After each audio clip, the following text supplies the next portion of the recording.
So we're going to burn about 6,000 calories a day.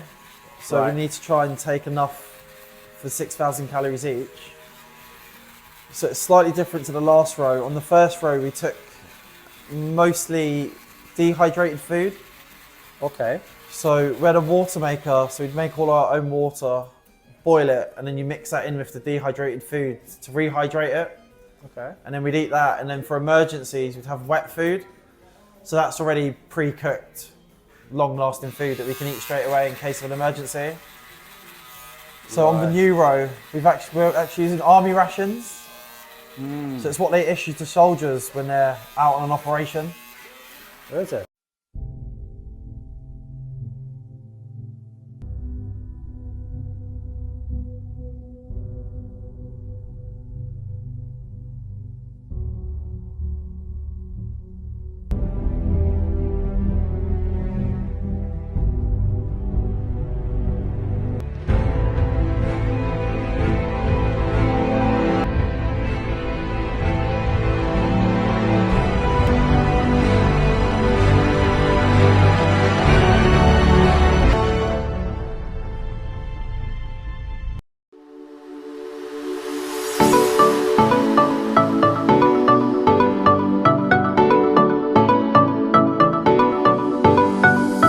I think last time I saw you, did you say you were going back to Brazil for a bit? Yeah, man. I went back. Yeah, I went back to home and just to take my daughter back with me Oh, nice. because she couldn't stay in here, because of visa. Right. We're taking care of it. So, yeah, but I had a great time. It was like I didn't stay longer, just like 10 days. Yeah. But I think it's enough. It was the carnival time there. So. Oh, really? Yeah, Brazil literally stops, man. It's a party everywhere. That's what we do, Yeah, that must be We incredible. love party, crowded. But I didn't manage to be like in the big city where the big parties happen, So, but yeah, I stay in my hometown, which was like nice. We still have like a lot of going on there. It's small. Yeah. It's nothing to compare to Rio, Salvador, the Bahia. But it was cool though. It was cool. It was happy time for me, and I get to enjoy time with my son, my family, friends. So yeah, it's always good, man. No complaints. Yeah, oh, that's nice. Yeah. It I was guess hot. the weather's good as well, right? Very hot.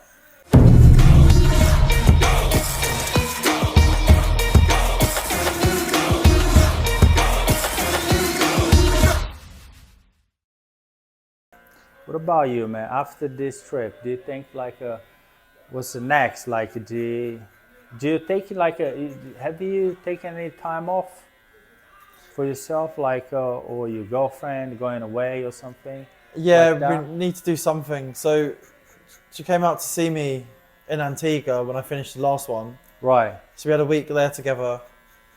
But then as soon as I got back, the day I got back, I went straight to work. Right. Well, I'm working up until I leave for this one. So, Okay. but we're going to plan a trip. We want to do a challenge together of some sort. But obviously, she doesn't want to do stuff quite as extreme as what I've been doing. Gotcha. But we'd love to go to like Machu Picchu or something like that. Would be quite a cool trip, I think. Okay. Machu Picchu, where is it again? It says it's South America somewhere, right? It's not Peru. Peru. Yeah. Gotcha. Never been, but yeah. I heard it's beautiful over there. Yeah, I've heard lots of nice stuff about it. I think there is a lot of mountains, I'm not sure, right? Yeah, it's like I think it's like a couple of day walking to get to the top. Okay. You like hiking it? Yeah, it'll be fun. I think it'll be nice. Yeah.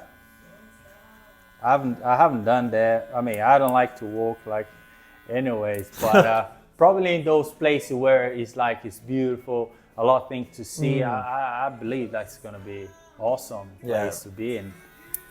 It's just nice being out in nature. How do you manage you said after your last trip, you went straight back to work. How do you manage work with doing what you do It's fine. It's like it's okay. You can take like a time off like that much. Yeah, because I'm freelance, so Oh. working props in the film and TV Gotcha.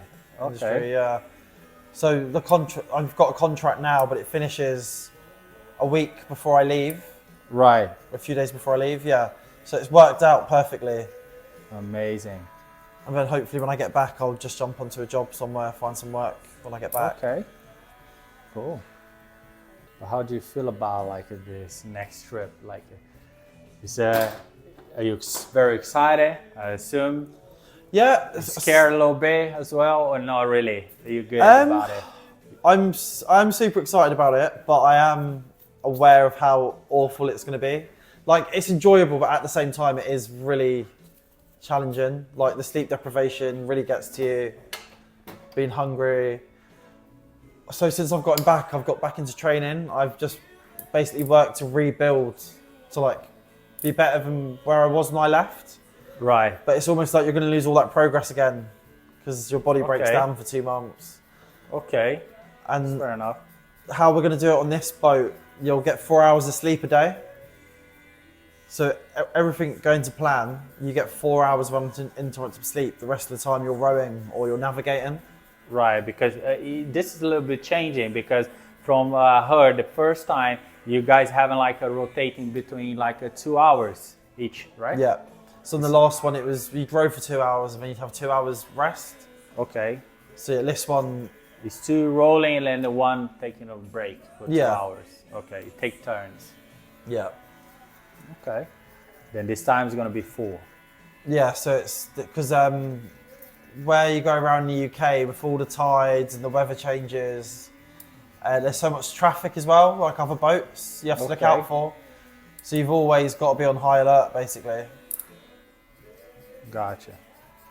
Actually, I was about to message you over there, like, because I said, oh, I need to message Scott to see when his next trip, because I remember he said I wasn't sure about when was it, if we would be like in June or July something, Yeah. because I remember it was the middle of the year that Yeah. you said that you were about to take it off.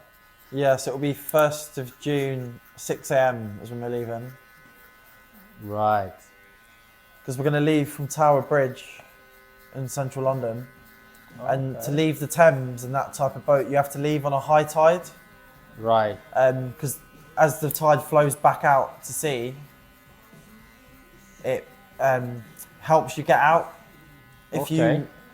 If it's coming in and you're Right. rowing against it, you're not going to be able to get the boat through the current of the river because it's so strong Right. in the Thames. Is it? Yeah, these boats don't do well. Like if Interesting, it's being because it pushed doesn't against. seem like a be strong like when it's like in the river. Oh yeah, it's crazy. Oh, okay. Good to know.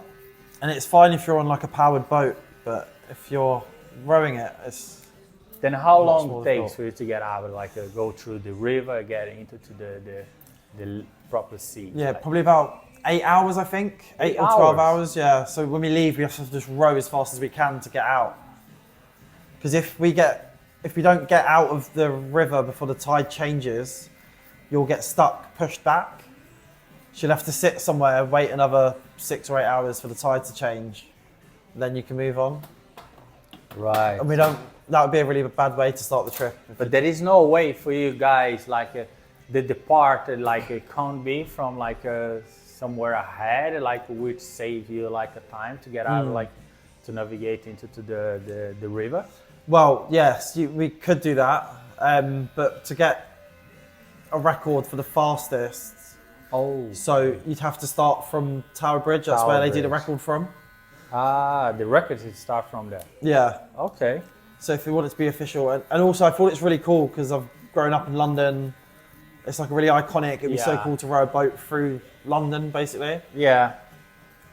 It's fair enough. Fair enough. Yeah, so I think that would be really nice. It's gonna be like people like in there, like to, to record like the obviously the part and everything, right? Yeah, I think that it's not going to be like the last one. There won't be any like professional people or anything like that. It'll just be like a couple of friends with phones and stuff. But we'll get some footage, which will be nice. Yeah, of course. Yeah, man. Man, honestly, I'm excited for you though. Yeah, it'd be good. I'm looking forward to coming back with some good stories. Yeah, man. Hopefully lots of wildlife. Yeah, Hoping man. for good weather. Yeah, of course.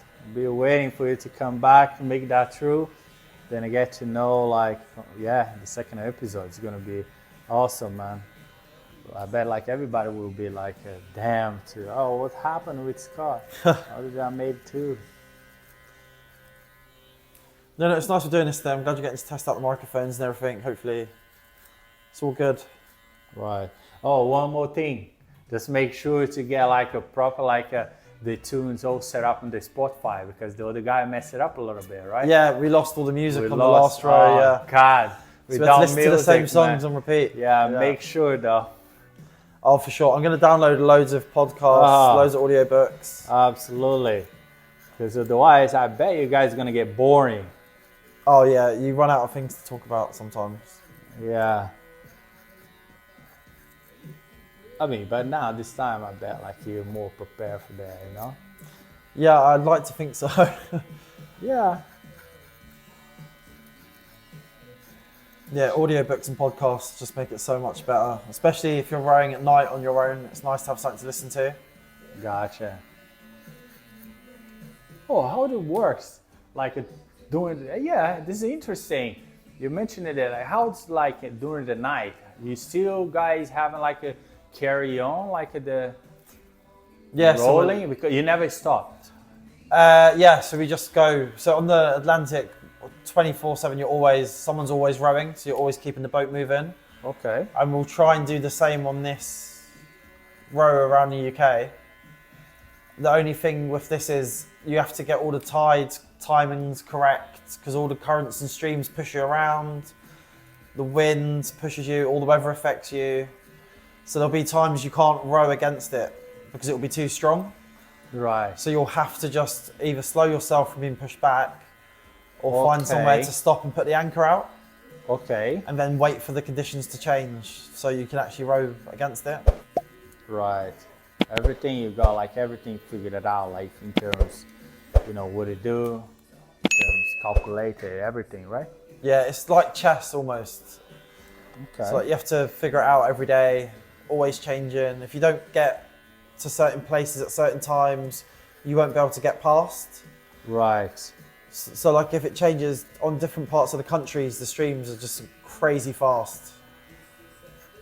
And in places around the top of Scotland, at certain tide times, there's whirlpools. Right. Created from where land mass is, so you can get sucked into whirlpools and things like that if you're not careful. In total, how many countries gonna pass through? Like you said, it's Scotland and then Ireland. We'll go down the coast of England, and then when you get to the west side, there's three options. You either hug the Welsh coast, the Irish coast, or you go straight down the middle. Right. Ideally, you want to go straight down the middle. I think that's the quickest, but it's very weather dependent. Obviously, the seas out there can get quite big. Right. And then, through around Scotland, the little islands up there, and then down the east side and back. Where's going to be the final destination? Is Tower Bridge, we finish in the same place. You came back. You going there and then you come back. Yeah. Okay. I thought you would be finish in Scotland or somewhere. No, all the way. Yeah, gonna you need to completely finish it. Yeah. That's good. It would be a cool thing to do, I think, to say I've circumnavigated around. Finish it at the same place of departing there. Yeah. Okay. Gotcha. What about the time? When what's gonna be the time you're coming back? Time, or is so unpredictable? You can't. We'll never know. Yeah, we have no idea yet. Because again, with the changes of the tides, you can only come into the Thames at certain times. If it's flowing out, we won't be able to get in. So we have to time that correctly to make it back in, that sort of thing. So. Okay. I mean, if it wasn't so unpredictable, I would love to be there, to see how it's gonna be like you guys. Well, on the day, we'll know like when we're kind of a couple of days away, we'll be able to put out like a time. Okay. So if you're around, you can come down and see us come in. Oh yeah. Yeah, I'll keep an eye on it, like on the Instagram or something like that. Maybe where I cannot be able to track like the two guys gonna be. Yeah, so this is a new team. So this team's called 52 Degrees North. Okay. So that's the name on Instagram and like the website and everything like that. 52 All right. Degrees North. Then you guys gonna be updating like everybody in there about timing, arrival timing, kind of things like that. Yeah. From there. Yeah, while we've got signaling as well, we'll do like some posts on social media, that sort of thing. Okay. I'll keep an eye on Send some it. updates and stuff. Yeah, man. Please, in the end of it, like give me like the write down for me the name. I will make sure to follow and then keep an eye on it. Yeah, for sure. That'd be really cool. I'll be there. Come on, Scott. Let's go, man. Let's go. I'll be very skinny probably at Yeah. that point.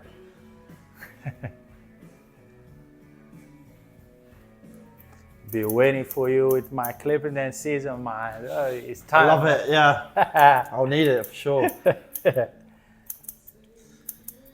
So apparently at sea, your hair and nails grow faster. Because I don't know what causes it. Yeah.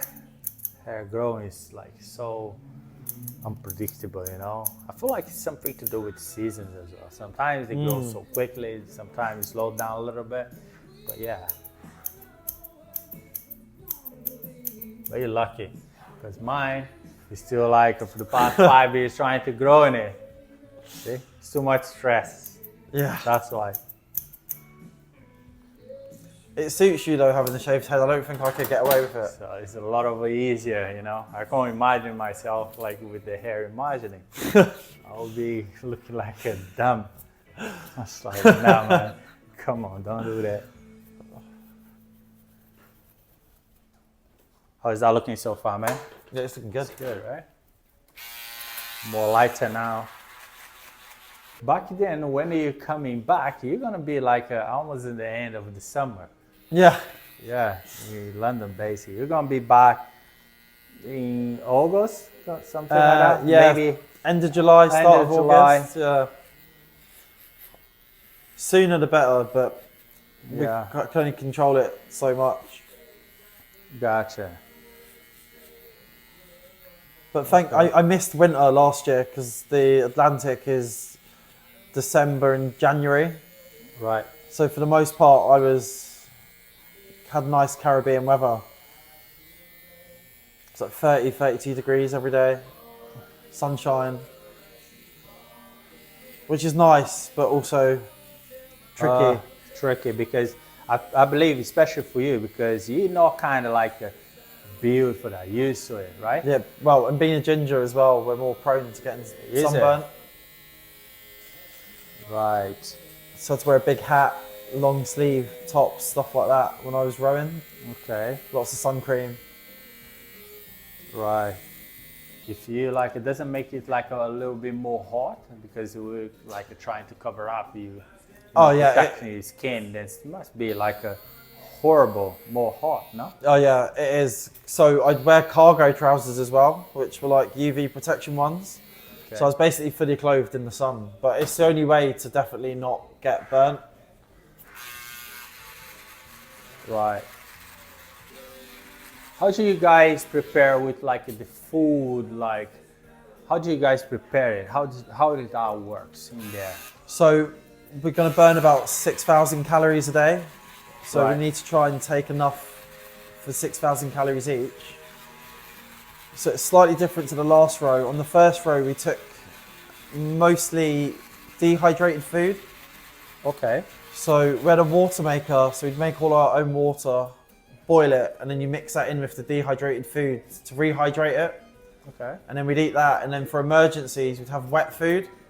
So that's already pre-cooked, long-lasting food that we can eat straight away in case of an emergency. So on the Right. new row, we're actually using army rations. So it's what they issue to soldiers when they're out on an operation. Where is it? So we'll get 3 wet meals a day, So it's like pre-cooked. So it could be like sausage and beans, could be like chicken curry, could be like sweet and sour chicken and rice, that kind of stuff. How many? 3? So we'll get 3 of those a day. And then since I've joined, from my experience from the last row, I said we need to get more food because wet rations don't have many calories. Okay. So we're going to add some more rehydrated food, and then we're going to add about 3,000 worth of snacks. So you kind of want 3,000 of like proper food almost, and then 3,000 of snacks like chocolates, nuts, biscuits, dried fruit, all that kind of stuff. So on the last one, I took like a jar of Nutella, and I was just eating it out of the jar. It's like no calories count when you're doing that kind of thing. Because you can eat as much as you want. Is it? Because you're working so hard. Okay. So I still lost 10 kg after that last row. And that was while eating tubs of Nutella, Haribo, crisps. This is insane, man. Anything we could eat. What about water? How do you gonna manage like water and stuff? Like you stock water in there. Is gonna be enough water, or how do you calculate it there? We've got a water maker on board. So it sucks in the ocean water and pushes it through a filter, and it takes all the salt out of it. So we can make our own clean water on the boat. Oh, that's interesting. Because I was wondering, like, I think the first time that you told me, I was like, what about the water? Because they kind of stock so many, like, too much water inside the boat. Like, how? Yeah, so I didn't thought of it, but yeah. It's actually solar powered, so we can only operate it when we've got like a good level of battery and it's quite sunny. Okay. So we have to be very careful about when we're running the machine and that we're making enough water when we can when the sun's out. Okay. On the last row, as we were rowing alongside Africa, the winds were blowing across the sea and all the sand from the Sahara was in the sky. And we actually didn't really take much notice of it. And a couple of days in, we realised that the sand had been landing on the solar panels and we hadn't been cleaning them. So we actually, one of our batteries ran out while we were out there. So we actually couldn't make any water for about 2 days until the battery charged back up. Wow. 2 days, man. Yeah, so thankfully we had water we'd made, and then we ate the wet meals, which are the pre-cooked ones. Okay. Because, I mean, man, you can get everything, you know, it's very dangerous if you run, something goes wrong with water, because this can it's a game over, I believe. Yeah, that's the main thing. If you can't make water, you can't do it. Because without water, how are you gonna manage it? Yeah, especially when you're out, especially when you're doing the Atlantic and things like that, because it's so hot. We were probably drinking about 6 litres a day. Wow, it's a lot. I mean, 6 liters a day, but divide by 3 of you guys. No, right? 6 litres each. 6? Oh, okay. Yeah. That was a lot. Yeah, because you just sweat so much, losing a lot of calories. Yeah, kind of thing. You get hydrated. You gotta make sure to get yourself hydrated, right? Yeah, lots of electrolytes. Okay. Yeah, this is interesting. I mean, this is so everything has to be calculated like very precisely, you know? Right? Yeah, it's easy to make mistakes if you're not careful. I believe. And you get tired, you forget to check things. Stuff, it starts to get a bit sloppy sometimes. You have to just make sure you stay on track and you all stay on top of each other. Gotcha. As you said, it's very difficult in the beginning, you know, because you guys get like stressed out, and then you got to check like each other. Yeah. Maybe someone gets stressed, and then you're gonna have some argument. Yeah, I believe. Yeah, especially when it's hot, everyone's tired, you're exhausted. Yeah, it's a real test of character. Takes time for you mentally and then physically find the balance, and then, you know. Yeah. I believe. I think things like the Atlantic, it's almost more mental than it is physical. Okay. Obviously, it's still very physical, but it's more of like a mental head game. Gotcha. I would be that one. Man, food would really like stress me out. I'm not prepared for that. I'm not. Would be very stressed, and then everything changes like that. I would be like, nah. Get so stressed. If you don't want to see me hungry, I can't be hungry. Yeah. How it works? Like I was like wondering, like, did you guys can like fish and then get some, like, you guys do that?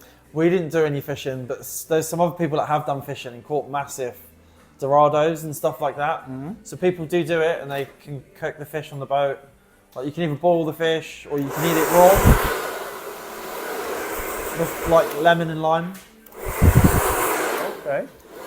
I would like to throw a line out this time and try to do a little bit of fishing, because you just leave it pulling behind you and see if you catch anything. Right. Okay. Is this the first one you've done then? First one. Oh mate, I'm glad to be a part of that. Oh man, thank you for having me, like, to accept like this, Thanks a lot. Yeah, no worries, You man. got like a good stories, to tell us. I would like to share with everybody. I appreciate that. You was like one of the first one that I thought about. I was like, oh, I need to get Scott on this. That's cool. All right, guys, that's all for today. We had it today like Scott. We told about what he's up to do, and I hope you guys don't miss the next episode. Thanks, Scott. No, thank you very much. Today. We show the best. Good luck with that. I feel like everything's gonna be just fine. Yeah, man, honestly, can't wait.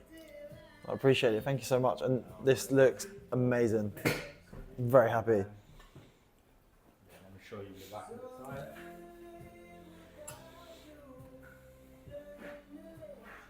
Yeah, nice. See the beard. Oh yeah, that's good. Thank you.